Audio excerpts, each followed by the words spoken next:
Sofia, bakit ba ang tagal ng kuyimakmak mo? Lo, magagabi na po oh. Tapos di ka pa naliligo. Miyerkules ngayon, di ba? Hindi ba ulit pupunta si Makmak? Lo, di ba nga po?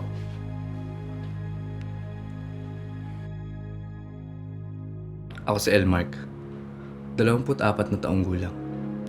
Mag-isa ako namumuhay sa sarili kong apartment. Wala na rin akong mga magulang. Ang tanging meron lang ako, ang kapatid ko na nag-aaral sa probinsya. At ang trabaho ko, isang spy. Hindi ng kahit anong bansa, pero ng mga taong manloloko o ng kahit sinong may atraso sa kliyente ko. Magkano ang kita? Depende. Pero sapat na para sustentuhan ko ang sarili ko at ang kapatid ko.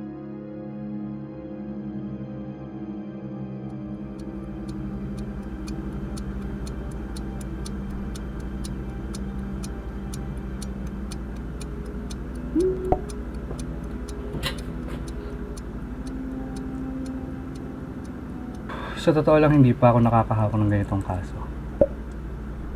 Bago ang lahat, pwede bang magpakilala ka muna?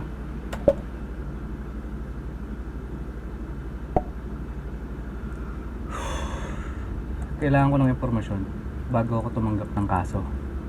Para malaman ko kung totoo.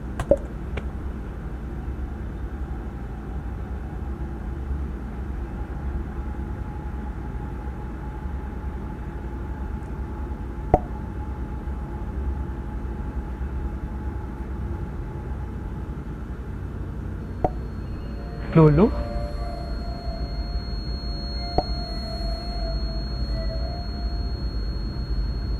Sino ka?